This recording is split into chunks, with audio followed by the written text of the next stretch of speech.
Assalamualaikum warahmatullahi wabarakatuh. Perkenalkan, saya Hadijah SPD SD, calon guru penggerak angkatan 9 dari SD Negeri 1 Empang, Kabupaten Sumbawa, Nusa Tenggara Barat. Akan memaparkan aksi nyata modul 1.4 budaya positif. Assalamualaikum warahmatullahi wabarakatuh. Selamat pagi Bapak dan Ibu Guru. Ya, sebelumnya saya ucapkan selamat bergabung. Mohon waktunya sebentar Bapak dan Ibu ya. Ya, yang terhormat Bapak Kepala Sekolah SDN 1 Empang, yang saya hormati Bapak dan Ibu Guru SDN 1 Empang, saya mohon izin untuk menyampaikan apa yang kami pelajari di kegiatan guru penggerak. Di sini kami akan menampilkan modul 1.4 tentang budaya positif. Sebelumnya saya akan memaparkan dulu budaya positif. Budaya positif merupakan perwujudan dari nilai-nilai atau keyakinan universal yang diterapkan di sekolah. Kemudian budaya positif diawali dengan perubahan paradigma tentang teori kontrol. Selama ini barangkali kita sebagai guru merasa berkewajiban mengontrol siswa kita. Yaitu yang dimaksud dengan budaya positif, sehingga perubahan yang ada di sekolah itu benar-benar dilakukan oleh siswa kita di sekolah.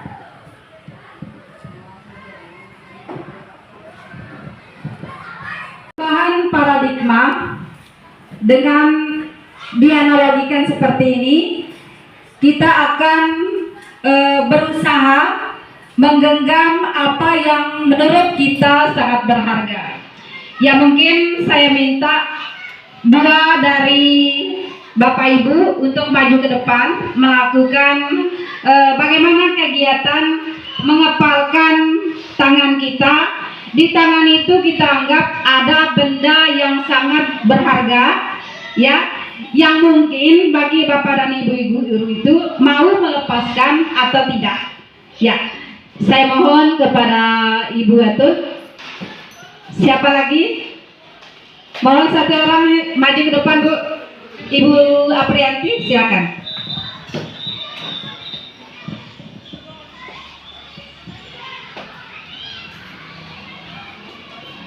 Ya, di sini ada yang bertindak sebagai si A dan ada yang bertindak sebagai si B, Ibu ya.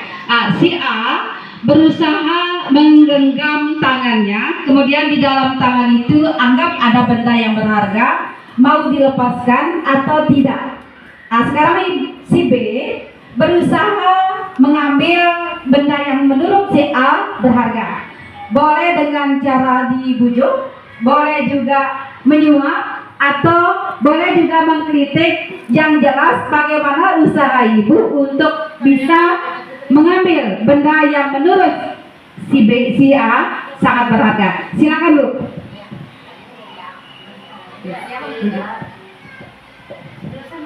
Oh, silakan, Bu.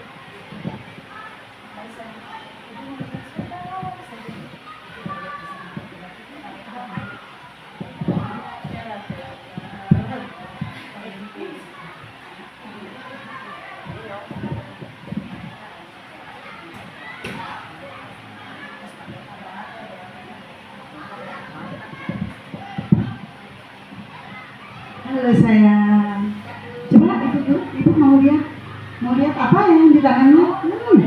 Sini begini. Coba lihat. Nanti dikasih, coba ditukar ya. Ditukar ya? Coba. Coba lihat. Oh, di tangannya ada ya. Coba lihat. Nanti dikasih.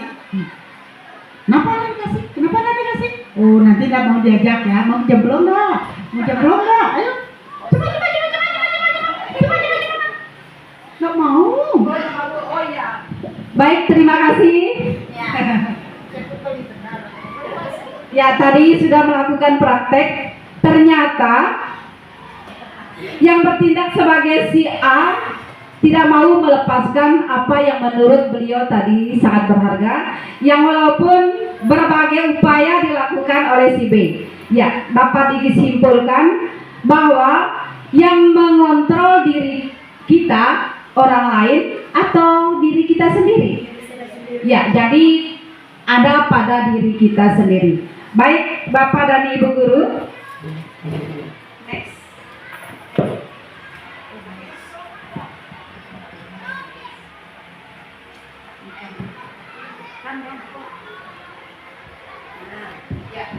Sekarang kita beralih ke perubahan paradigma teori kontrol atau teori pilihan.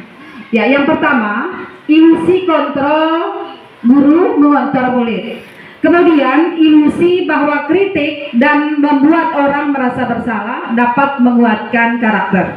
Kemudian yang ketiga, ilusi bahwa semua penguatan positif, efektif dan bermanfaat. Yang berikutnya, ilusi bahwa orang dewasa memiliki hak untuk memaksa. Ya, bisa di next Pak. Ya, sekarang perubahan paradigma stimulus respon atau teori kontrol. Siapa sesungguhnya yang memiliki kontrol? Di sini ada stimulus respon, kemudian teori kontrol. Di stimulus respon, kita mencoba mengubah orang agar berpandangan sama dengan kita. Kemudian yang menjadi teori kontrol, kita berusaha memahami pandangan orang lain tentang dunia. Berikutnya, perilaku buruk dilihat sebagai suatu kesalahan. Kemudian yang menjadi teori pilihan atau teori kontrol, semua perilaku memiliki tujuan. Berikut stimulus respon, orang lain bisa mengontrol saya. Kemudian teori kontrolnya, hanya Anda yang bisa mengontrol diri Anda. Mungkin tersebut ya dapat dikaitkan tadi dengan apa yang sudah dilakukan, bahwa saya ulang lagi sekali, bahwa yang mengontrol diri kita itu bukan orang lain tetapi diri kita sendiri. Baik Bapak dan Ibu guru, disiplin positif. Teori kontrol atau teori pilihan menurut Dr. William, di sini ada Anda tidak bisa mengontrol orang lain, hanya Anda yang bisa mengontrol diri Anda. Berikut, semua perilaku memiliki tujuan. Berikutnya lagi, model berpikir menang kalah. Ya, di sini ternyata model berpikir kita yang harus ada yang menang, harus ada yang kalah, ternyata itu masih keliru. Seharusnya prinsip kita itu harus menang. Jadi tidak ada yang kalah, Bapak Ibu ya. Next. Mungkin Bapak dan Ibu bertanya, apa sih makna disiplin? Atau mungkin sudah ada dari Bapak dan Ibu guru yang mengerti, lebih paham tentang disiplin. Mungkin bisa dijelaskan Bu, apa itu disiplin? Belum. Baik. Adapun yang menjadi makna disiplin adalah belajar. Ulang lagi sekali, makna dari disiplin adalah belajar. Makna asal dari kata ini berkonotasi dengan disiplin diri dari murid. Ya. Kemudian disiplin diri membuat orang menggali potensinya menuju sebuah tujuan apa yang dia hargai. Berikut lagi, namun dalam budaya kita, makna kata disiplin telah berubah menjadi sesuatu yang dilakukan seseorang pada orang lain untuk mendapatkan kepatuhan. Kecenderungan umum adalah menghubungkan kata disiplin dengan ketidaknyamanan, bukan dengan apa yang kita hargai atau pencapaian suatu tujuan mulia. Jadi Bapak dan Ibu guru, makna dari kata disiplin adalah kita belajar.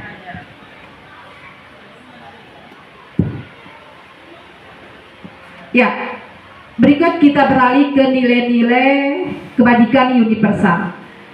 Nilai kebajikan adalah sifat positif manusia yang merupakan tujuan mulia yang ingin dicapai setiap individu. Nilai-nilai tersebut bersifat universal dan lintas bahasa. Setiap perilaku atau perbuatan memiliki suatu tujuan. Jadi semua yang kita lakukan tidak mungkin kita lakukan tanpa tujuan. Ya, berikut lagi, dengan mengaitkan nilai kebajikan yang diyakini seseorang, maka motivasi intrinsiknya akan terbangun sehingga menggerakkan motivasi dari dalam untuk mencapai tujuan mulia yang diinginkan. Ya, jadi motivasi itu ada dibagi menjadi dua, yaitu motivasi intrinsik dan motivasi ekstrinsik. Yang disebut dengan ekstrinsik itu berasal dari luar, motivasi bukan dari dalam. Jadi mereka itu mengharapkan penghargaan, pujian, semata-mata melakukan hal untuk mendapatkan pujian, itu merupakan salah satu motivasi ekstrinsik. Kemudian yang menjadi motivasi intrinsik ini adalah motivasi dari dalam sendiri, keyakinan untuk menjadi orang yang lebih baik. Mungkin motivasi intrinsik ini yang sangat dibutuhkan, yang harus ditekankan kepada siswa-siswa kita di sekolah. Ya, berikut nilai kebajikan yang ingin dicapai oleh setiap anak Indonesia kita kenal dengan profil pelajar Pancasila. Mungkin Bapak dan Ibu masih ingat ada berapa profil pelajar Pancasila? 6. Ada 6. Mungkin bisa disebutkan yang pertama? Beriman. Kemudian yang kedua? Mandiri. Bernalar kritis. Apalagi Bu? Gotong royong. Apalagi Bu? Kreatif. Dan yang terakhir? Berkebinekaan global. Terima kasih Bu. Jadi profil pelajar Pancasila merupakan suatu karakter yang diharapkan dimiliki oleh siswa kita. Tadi sudah Bapak dan Ibu sebutkan ada 6. Terima kasih Bapak dan Ibu. Ya, berikut dihukum oleh penghargaan. Dihukum oleh penghargaan, bahwa penghargaan berlaku sama dengan hukuman, dalam arti meminta atau membujuk seseorang melakukan sesuatu untuk memenuhi suatu tujuan tertentu dari orang yang meminta atau membujuk. Kemudian dorongannya eksternal dan akan ada faktor ketergantungan. Beberapa dampak dari pemberian penghargaan.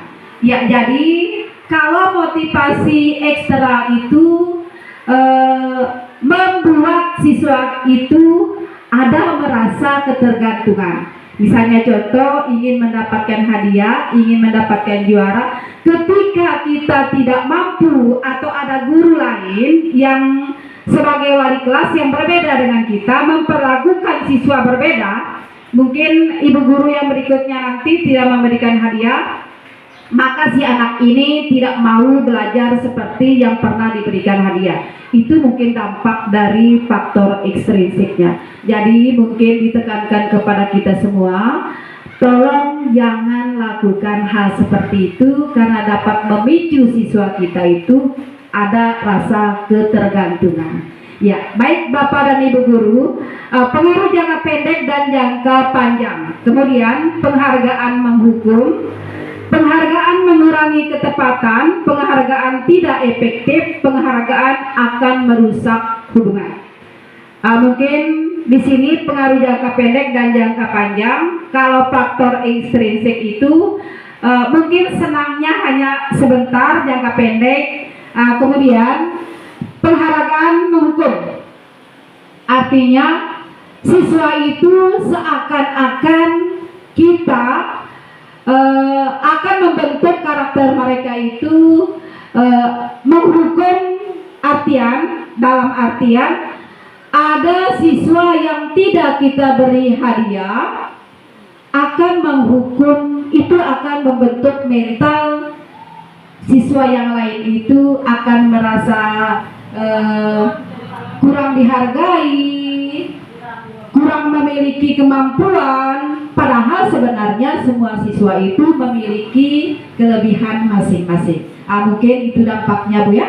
Kemudian penghargaan merusak hubungan. Misalnya ada siswa kita di kelas, si A itu akan kita berikan hadiah atau kita berikan penghargaan, mereka berteman, mereka itu ada merasa Iri. kurang dihargai. Ada kecemburuan sosial di situ ketika si A itu akan kita berikan hadiah. Mungkin itu sangat dilarang, Bu ya. Kemudian yang berikutnya, Next. Pede. dihukum oleh penghargaan. Penghargaan ini ternyata dapat mematikan kreativitas. Kemudian penghargaan juga akan menurunkan kualitas. Berikut, penghargaan akan mematikan kreativitas. Penghargaan juga mengurangi motivasi intrinsik atau motivasi yang ada di dalam diri siswa. Berikut, tindakan pendisiplinan dengan melakukan hukuman atau memberi imbalan bisa disebut motivasi ekstrinsik. Ya, jadi hal tersebut tidak akan bertahan lama. Ketika kita tidak memberikan hadiah, maka anak tersebut tidak akan mau melakukan apa yang kita minta. Itu dampak dari ekstrinsiknya.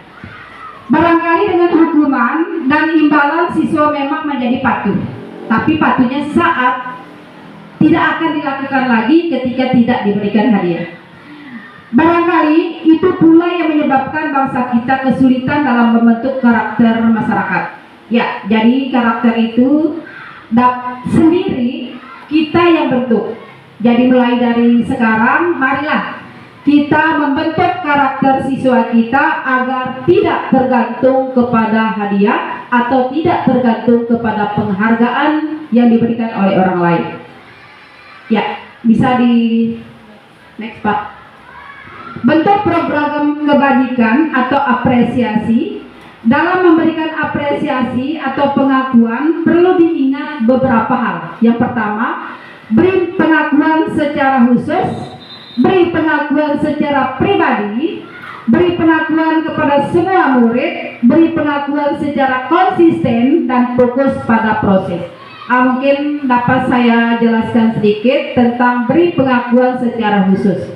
Ya, maksudnya di sini secara khusus, ketika kita memuji siswa, jangan hal tersebut gamblang, jangan hal tersebut umum, sehingga siswa itu berpikir kembali, apa sih yang aku lakukan tadi sehingga ibu memuji aku? Atau barangkali siswa lain bertanya, kenapa kamu dipuji oleh ibu tadi? Nggak tahu. Mungkin itu tidak bisa kita lakukan. Tolong lebih spesifik ketika memuji siswa. Mungkin seperti ini dapat kita lakukan.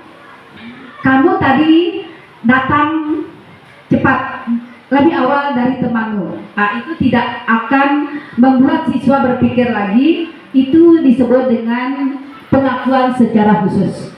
Kemudian beri pengakuan secara pribadi. Ketika kita memberikan pengakuan kepada salah satu siswa agar tidak berdampak kecemburuan sosial terhadap siswa yang lain, tolong siswa yang kita beri pengakuan harus secara pribadi. Ya, mungkin hal tersebut bisa kita terapkan nanti, Bu ya.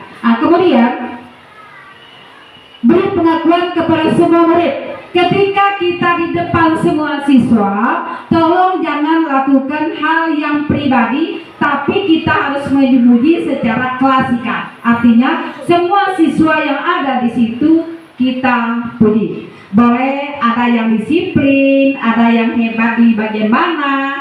Yang jelas jangan sampai menimbulkan kecemburuan di antara siswa kita.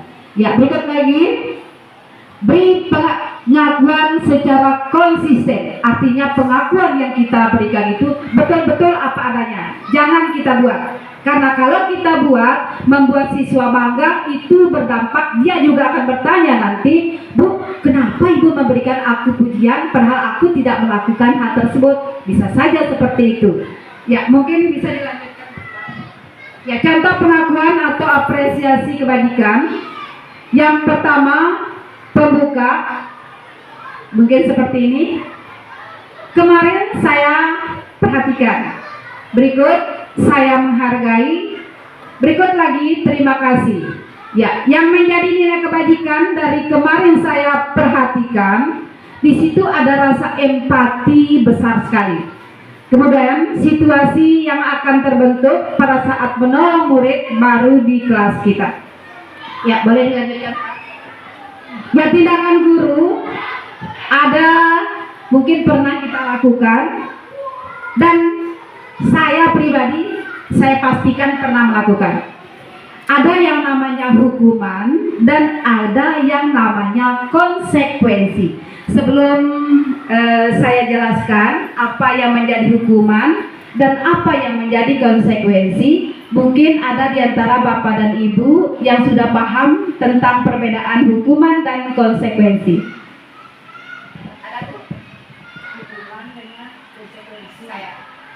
Atau bisa saya berikan contoh dulu ya. Ada contoh, misalnya ada kasus yang dilakukan oleh siswa. Siswa tersebut di kelas merobek kertas ulangan siswanya atau merobek buku siswanya. Kemudian tindakan yang dilakukan oleh guru meminta siswa tersebut menggantikan buku temannya yang sudah dirobek tadi. Ya. Apakah yang saya lakukan termasuk hukuman atau konsekuensi? Konsekuensi. Ya, berikut lagi ada kasus yang kedua. Ketika ada murid saya yang datang terlambat, kemudian tindakan yang saya berikan, saya meminta kepada siswa tersebut untuk mengelilingi lapangan sebanyak 5 kali. Apakah yang saya berikan itu termasuk hukuman atau konsekuensi? Ada yang menjawab konsekuensi, ada juga yang menjawab hukuman. Konsekuensi. Ya, baik Bapak dan Ibu guru, untuk menambah pemahaman kita tentang konsekuensi dan hukuman. Konsekuensi merupakan suatu tindakan yang dilakukan oleh guru yang relevan dengan apa kasus yang dialami. Kemudian dikatakan sebagai hukuman ketika tindakan yang diberikan oleh guru itu tidak relevan, tidak sesuai dengan kasus yang dia alami oleh siswa. Ya, jadi apa yang dijabarkan tadi tentang 2 kasus dapat kita peroleh jawaban bahwa mengelilingi lapangan ketika siswa datang terlambat merupakan suatu hukuman, karena apa yang dilakukan oleh siswa tidak sesuai dengan tindakan yang diberikan oleh guru. Kemudian kasus yang kedua tadi, ketika ada siswa yang menggantikan buku temannya, dia merobek buku temannya kemudian menggantikan, diminta sama gurunya, itu merupakan suatu konsekuensi. Mungkin bisa dipahami Bu ya? Ya. Next, ada juga dilakukan lari mengelilingi lapangan basket 2 kali karena terlambat hadir di sekolah. Termasuk hukuman. Ya, berikut lagi, ketika ada guru PJOK, ada siswanya yang terlambat datang di kegiatan praktek olahraga 10 menit. Kemudian guru olahraga itu meminta kepada siswa yang terlambat tadi mengelilingi lapangan sebanyak 2 kali. Apakah termasuk konsekuensi atau hukuman? Konsekuensi. Mungkin bisa dijelaskan sedikit Bu, kenapa Ibu menjawab sebagai konsekuensi? Karena pada saat olahraga sudah ditentukan oleh guru olahraganya, yang terlambat datang nanti ada konsekuensi yang diberikan, yaitu tidak mematuhi apa yang diperintahkan oleh sesuai dengan guru olahraganya, yaitu dia. Terima kasih Bu. Jadi pendapat yang diberikan oleh rekan kita tadi, alhamdulillah sudah mengena dengan apa yang dimau, apakah termasuk konsekuensi atau hukuman. Jadi ketika guru olahraga itu memberikan hukuman kepada siswa yang datang terlambat 10 menit sebelum kegiatan olahraga, itu termasuk konsekuensi. Karena apa yang dilakukan oleh guru olahraga itu ada keterkaitan antara mata pelajaran dengan hukumannya. Mungkin lari-lari itu dianggap sebagai pra atau pemanasan, ya, pada kegiatan olahraganya. Jadi Bapak dan Ibu, apakah sudah paham betul tentang perbedaan hukuman dengan konsekuensi? Alhamdulillah. Next Pak Guru. Ya, jadi dapat disimpulkan bahwa perbedaan hukuman dan konsekuensi, hukuman merupakan sesuatu yang menyakitkan harus terjadi. Kemudian hukuman membuat anak sakit, baik fisik maupun psikisnya. Berikut lagi, anak membenci kedisiplinan, itu akibat hukuman. Berikut, hukuman merupakan paksaan. Berikut lagi, mendorong anak menyakiti diri sendiri. Sementara konsekuensi merupakan sesuatu harus terjadi. Berikut lagi, membuat anak merasa tidak nyaman tapi dalam jangka waktu pendek, tidak perlu. Beda dengan kalau hukuman mungkin tidak nyamannya itu berlangsung lama, Bu ya. Ya, berikut lagi, anak menghargai disiplin, itu dampak dari konsekuensi. Kemudian anak belajar untuk mematuhi peraturan. Mungkin itu dampak dari hukuman dan dampak dari konsekuensi ketika diberikan oleh seorang guru. Ya, sekarang kita berlanjut ke restitusi. Restitusi merupakan suatu proses menciptakan kondisi bagi murid untuk memperbaiki kesalahan. Jadi sehingga hal tersebut bertujuan agar mereka itu akan kembali ke kelompoknya. Jadi restitusi itu mungkin pernah dilakukan oleh Bapak dan Ibu guru. Kita sebagai fasilitator di situ akan menggali kepada siswa apa solusi yang dialaminya, apa yang harus dia lakukan terhadap kasus yang sudah dilakukan. Mungkin itu, jadi guru itu memfasilitasi agar dia itu bisa berubah, memiliki budaya yang positif. Ya, berikut identitas gagal dan identitas sukses. Hukuman sesuatu yang menyakitkan harus terjadi. Kemudian konsekuensi sesuatu harus terjadi. Kemudian yang restitusi merupakan sebuah pilihan. Di hukuman korban mendapatkan keadilan ya. Kalau yang konsekuensi korban bisa diabaikan, kemudian restitusi korban mendapatkan ganti. Mungkin itu identitas gagal dan identitas sukses. Bisa dilanjutkan Pak? Ya, sekarang maaf Bapak dan Ibu guru, saya akan menjabarkan 9 ciri-ciri restitusi. Yang pertama, bukan untuk menebus kesalahan, namun untuk belajar dari kesalahan. Ya, jadi 9 ciri yang pertama tadi bukan menebus kesalahan, tapi bagaimana anak tersebut untuk belajar dari kesalahan. Yang kedua, memperbaiki hubungan. Yang ketiga, tawaran bukan paksaan, itu restitusi. Berikut, restitusi menuntun untuk melihat ke dalam diri. Berikut lagi, restitusi mencari kebutuhan dasar yang mendasari tindakan. Restitusi diri adalah cara yang paling baik. Restitusi fokus pada solusi. Jadi sebuah restitusi itu kita memfokuskan diri bagaimana mencari solusi dari kasus yang dialami oleh siswa.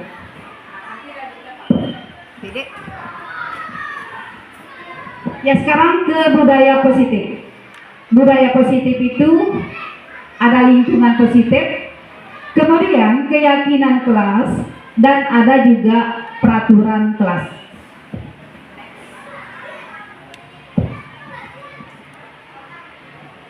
Ya, sekarang kita beralih ke kasus yang dipaparkan.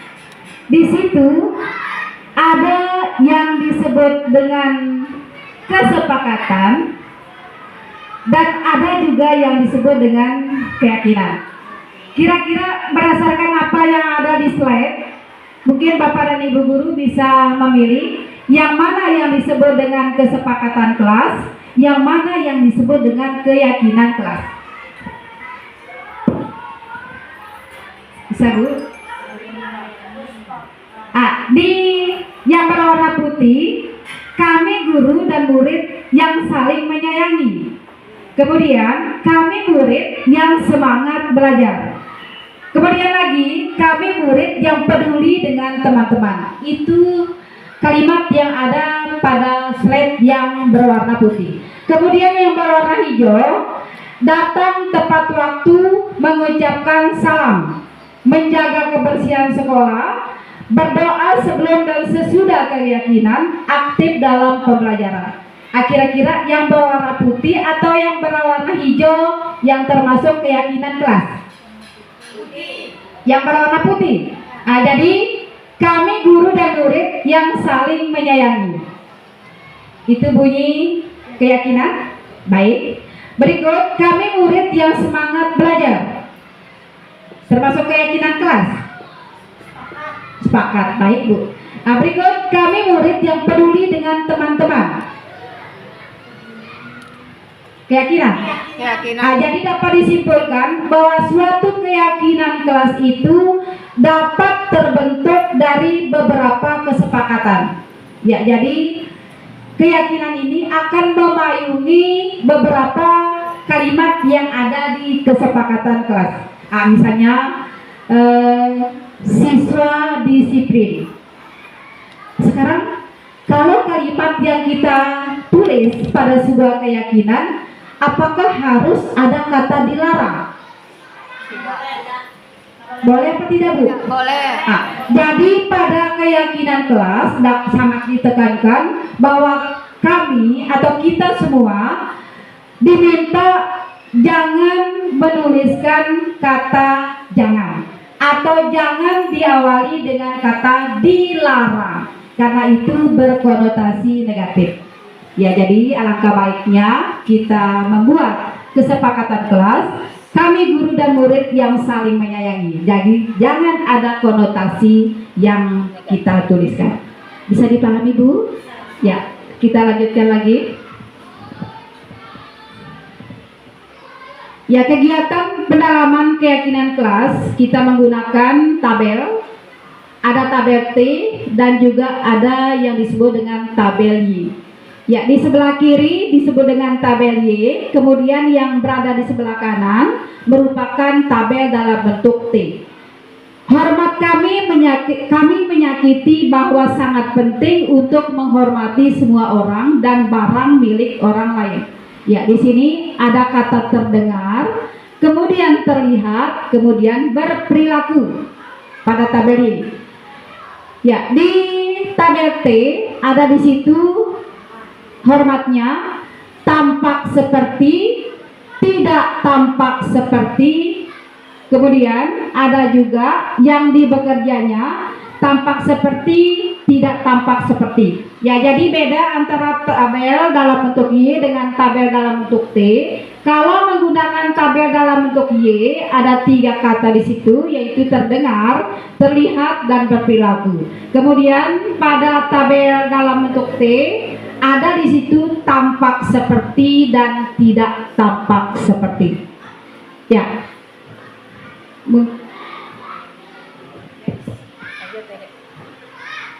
Ya, sekarang kita beralih ke peraturan dan keyakinan kelas. Di peraturan kelas ternyata berbeda dengan keyakinan kelas. Dari tabel yang disajikan di slide, mungkin Bapak dan Ibu bisa membedakan mana yang termasuk ke dalam keyakinan kelas. Ya, yang pertama tadi, ya, selalu kembalikan buku ke tempatnya. Apakah termasuk menghormati orang lain atau tanggung jawab? Tanggung jawab. Ya. Ya, baik. Ternyata selalu mengembalikan buku ke tempatnya merupakan keyakinan kelas, tanggung jawab. Ya, berikut lagi, dilarang mengganggu orang lain. Apa keyakinan kelas yang kiranya akan kita bentuk? Atau menghormati? Ya, dilarang mengganggu orang lain. Berarti keyakinan kelasnya adalah menghormati. Baik, kembali lagi kita ke peraturan. Hadir di sekolah 15 menit sebelum pembelajaran dimulai. Apakah keyakinan yang terbentuk atau yang dibentuk oleh guru dan siswa? Kira-kira bagaimana bunyinya, Bu? Ya, hadir di sekolah 15 menit sebelum pembelajaran dimulai. Apakah termasuk tanggung jawab atau disiplin? Disiplin. Baik, kita lihat jawabannya. Ternyata selalu kembalikan buku ke tempatnya itu termasuk dalam tanggung jawab. Kemudian, ya, dilarang mengganggu orang lain itu termasuk ke dalam menghormati orang lain. Berikut lagi, dilarang melakukan kekerasan itu termasuk keselamatan dan juga menghormati orang lain. Baik Bapak dan Ibu guru, kita lanjutkan lagi. Ya, kebutuhan dasar manusia. Kebutuhan dasar manusia itu ada 5. Yang pertama, kasih sayang dan rasa diterima. Kemudian yang kedua, sebagai kebutuhan dasar manusia, penguasaan. Yang ketiga, kesenangan. Dan keempat, kebebasan. Serta yang terakhir, yang kelima adalah bertahan hidup.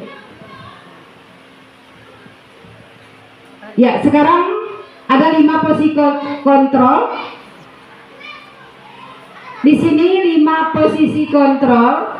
Guru itu ada yang berposisi sebagai penghukum, ada juga posisi pembuat orang merasa bersalah, ada juga sebagai teman, ada juga sebagai pemantau, dan ada juga sebagai manajer. Mungkin 5 posisi ini pernah kita lakukan di kelas. Sebagai penghukum, sebagai pemantau, sebagai manajer, teman, membuat orang bersalah, mungkin pernah dilakukan. Ya, salah satu contoh misalnya, ada siswa yang datang ke sekolah tanpa menggunakan seragam yang seharusnya hari itu. Kemudian guru itu langsung di depan teman siswa tersebut, kenapa kamu memakai baju seragam yang tidak sesuai hari ini? Posisi seperti itu berarti guru bertindak sebagai penghukum. Ya, penghukum Bu ya. Ya. Kemudian ketika ada kasus, ada siswa yang main bola di koridor sekolah. Kemudian guru itu menghukum, memarahi siswa tersebut. Apakah hal tersebut boleh dilakukan oleh guru?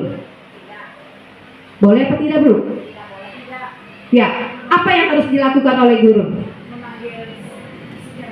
Oh iya, Ibu Watun berpendapat memanggil secara pribadi. Jadi langkah yang dilakukan oleh Ibu Watun itu merupakan posisi sebagai manajer. Di situ Ibu Watun berusaha menggali permasalahannya, kenapa siswa tersebut sampai main di koridor sekolah. Ya, kemudian apa kebutuhan yang diminta oleh siswa tersebut sehingga dia itu mau main di koridor sekolah. Setelah digali, ditemukan permasalahan, siswa tersebut yang menemukan apa yang harus dilakukan, ya itu termasuk sebagai tindak guru sebagai manajer. Ya, berikut ada 3 segitiga, ya ada segitiga restitusi ya. Ya, segitiga restitusi di sini ada yang pertama validasi kebutuhan, kemudian yang kedua menstabilkan identitas. Yang ketiga, menanyakan keyakinan. Mungkin 3 hal ini yang dilakukan oleh guru ketika menghadapi siswa yang melanggar aturan. Ya. Ya, berikut, untuk membuat anak yang merasa gagal karena berbuat salah menjadi positif terhadap dirinya, guru berkata, Berbuat salah itu hal yang manusiawi. Mungkin kalimat itu yang harus ditekankan kepada kita guru Bu ya. Jadi berbuat salah merupakan hal yang wajar. Ibu juga pernah melakukan hal tersebut. Mungkin itu kalimat yang harus kita lakukan, kita ucapkan kepada siswa Bu ya. Kemudian kita pastikan siswa tersebut bisa menyelesaikan permasalahannya. Kemudian Bapak dan Ibu dalam menyelesaikan masalah berusaha bagaimana siswa tersebut jangan menyalahkan diri sendiri. Jadi tolong bangkitkan semangatnya dengan cara yakinkan bahwa bukan dirinya sendiri yang pernah melakukan kesalahan, termasuk semua orang pernah melakukan kesalahan. Mungkin itu cara meyakinkan siswa untuk menstabilkan identitas B. Kemudian validasi kebutuhan. Mungkin kata-kata yang kita berikan, yang pertama, kamu bisa saja melakukan hal yang lebih buruk, tapi kamu tidak melakukan. Kamu pasti punya alasan mengapa melakukan. Jadi kita menggali alasan kepada siswa tersebut mengapa dia melakukan hal yang sudah dilakukan tadi, yang mungkin bagi guru itu merupakan kasus yang melanggar aturan. Ya, tapi kita harus menanyakan alasan siswa tersebut melakukan hal tersebut. Kemudian itu termasuk validasi kebutuhan. Ya. Berikut yang ketiga. Yang ketiga, menanyakan keyakinan. Mungkin bisa kita ucapkan dengan kalimat seperti ini atau pertanyaan seperti ini. Apa nilai yang kita percaya di kelas? Atau apa nilai yang kita percaya di sekolah? Kamu mau menjadi anak yang bagaimana?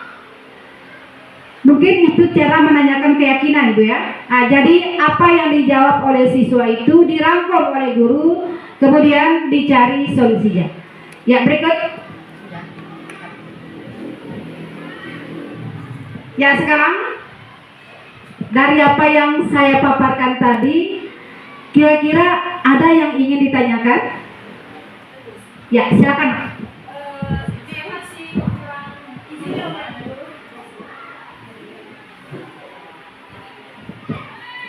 Saya masih kurang begitu paham, mungkin bisa dibantu untuk diluruskan ya Bu. Terkait dengan penghargaan adalah sebuah hukuman. Seperti yang kita tahu, kadang kita tidak sadar diri dalam memberikan penghargaan seperti pujian kepada siswa-siswi gitu. Nah, contoh lain pun juga juara kelas, itu juga sebagai bentuk penghargaan. Karena menurut saya, sepertinya penghargaan ini adalah suatu bonus dari kita kepada siswa gitu. Nah, apakah penghargaan ini kan juga sebagai motivasi juga Ibu? Artinya ketika ada siswa yang berprestasi dan mendapatkan penghargaan dari guru, tentu siswa lain akan merasa, oh saya harus bisa juga gitu. Jadi itu juga sebagai motivasi. Nah, mungkin bisa diberikan pemahaman apakah penghargaan ini adalah hukuman atau sebagai motivasi juga. Terima kasih Bu. Ya, baik, terima kasih atas pertanyaan yang diberikan. Dapat disimpulkan tadi bunyi pertanyaannya seperti ini, bahwa ketika kita memberikan suatu penghargaan, baik itu pujian atau benda-benda kepada siswa, apakah itu dibolehkan? Menurut pendapat saya, pemberian penghargaan atau pemberian benda berupa benda, misalnya ketika siswa tersebut menerima rapor, kemudian kita kan biasanya seperti ini Bu ya, memberikan hadiah dalam bentuk buku, ternyata hal tersebut tidak dibolehkan. Karena apa? Karena akan berdampak kepada psikologis siswa yang lain. Dan juga ada rasa ketergantungan kepada siswa yang kita berikan hadiah.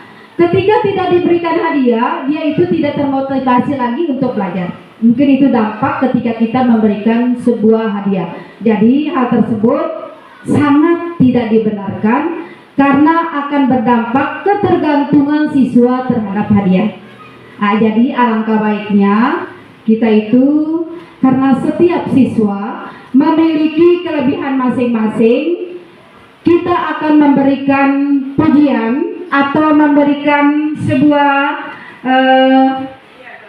piagam, terima kasih, piagam kepada siswa tersebut.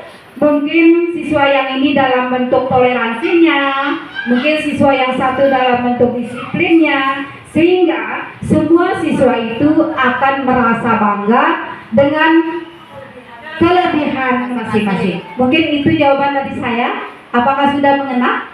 Baik, terima kasih. Ada yang bertanya lagi? Kalau tidak ada pertanyaan, kegiatan kita hari ini saya cukupkan. Semoga dapat bermanfaat bagi rekan-rekan guru yang lain. Demikian, wassalamualaikum warahmatullahi wabarakatuh. Assalamualaikum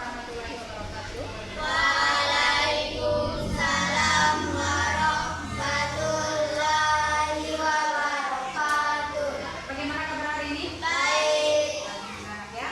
Hari ini Ibu mengajak kalian untuk membuat sebuah keyakinan dalam kelas agar kalian itu memiliki budaya yang bersih, agar kalian itu memiliki karakter yang baik.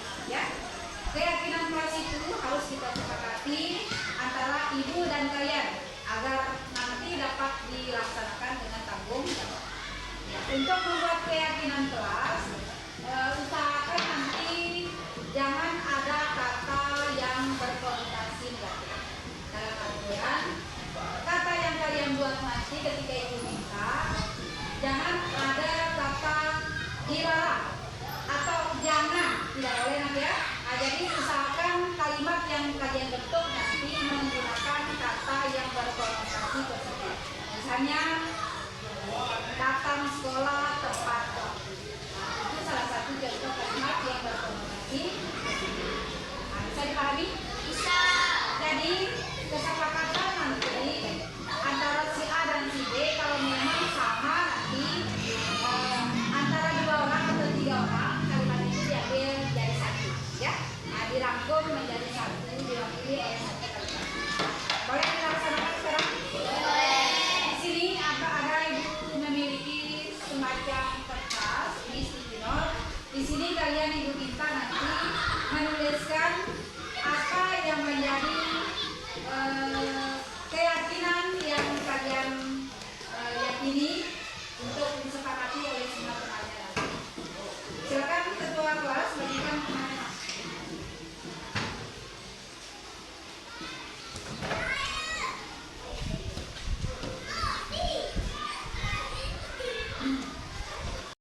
Anak-anak sekalian, apakah kalian sudah mencatat di sticky note tadi yang menjadi keyakinan kalian? Sudah. Baiklah, ibu minta kalian itu secara individu silakan dipajang di papan tulis biar temannya bisa lihat. Silakan, Nak.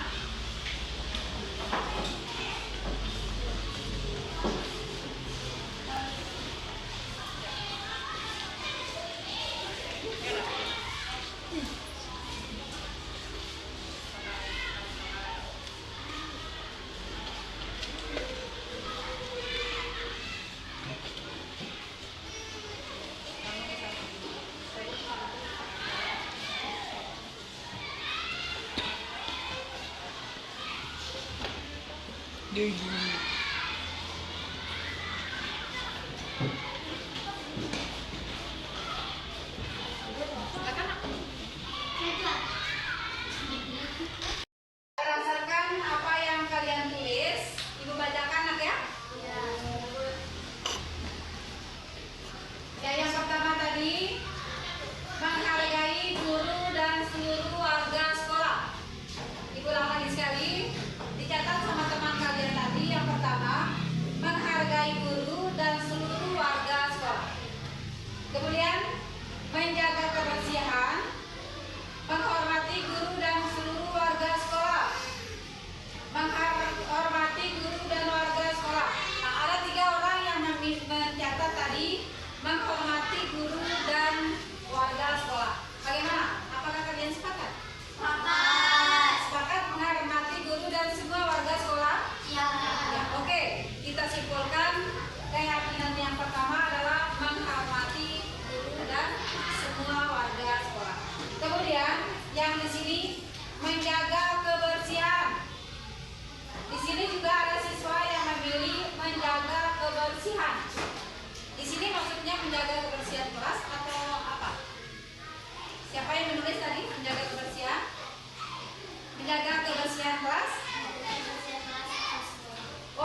menjaga kebersihan kelas dan halaman sekolah.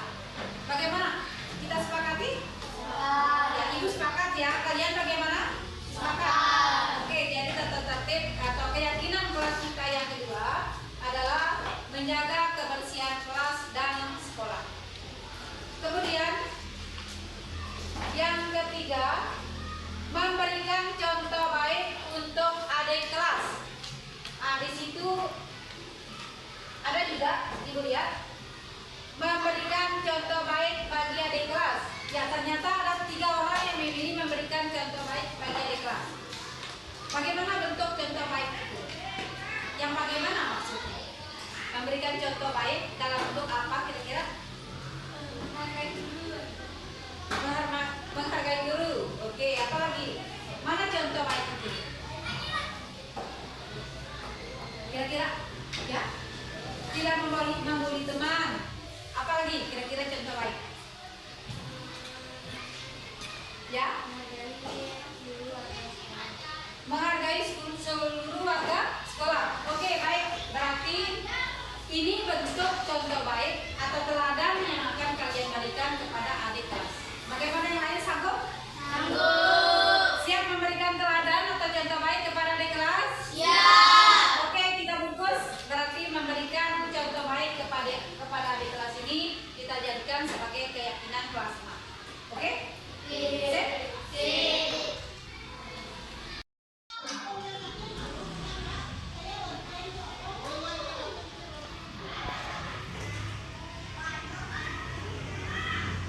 Ya, jadi berdasarkan apa yang kita sepakati tadi, yang menjadi keyakinan kelas kita kelas 6, yang pertama tadi menjadi contoh baik bagi adik kelas. Oke? Kemudian yang kedua, menghormati guru dan seluruh warga sekolah. Bagaimana? Sepakat? Sepakat. Yang ketiga, selalu menjaga kebersihan kelas. Sepakat. Jadi ada 7 tadi yang menjadi keyakinan kelas kita kelas 6. Sekarang Ibu tanya, apakah yang menjadi keyakinan itu sanggup kalian laksanakan? Sanggup. Sanggup menjadi anak yang baik? Sanggup. Ya, jadi tolong perhatikan, Ibu yakin kalian akan bisa dan mampu melaksanakan apa yang menjadi keyakinan kelas. Tolong laksanakan dengan penuh tanggung jawab. Sip? Sip. Oke? Oke. Ya, demikian keyakinan kelas yang dibentuk. Mudah-mudahan kita dapat melaksanakan semua. Demikian, wassalamualaikum warahmatullahi wabarakatuh. Waalaikumsalam warahmatullahi wabarakatuh. Mari silakan.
Assalamualaikum warahmatullahi wabarakatuh. Saya Sarafuddin SPD Kepala SD 1 Empang sangat mendukung kedua calon guru penggerak yang ada di sekolah, Ibu Risma, Ibu Hariza.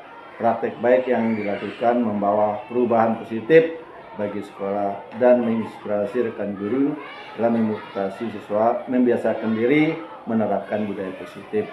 Terima kasih. Wassalamualaikum warahmatullahi wabarakatuh.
Itulah tadi pemaparan saya tentang penerapan budaya positif yang telah saya lakukan.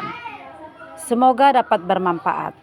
Tetap semangat, bergerak, tergerak, dan menggerakkan. Salam sehat dan bahagia untuk kita semua. Wassalamualaikum warahmatullahi wabarakatuh.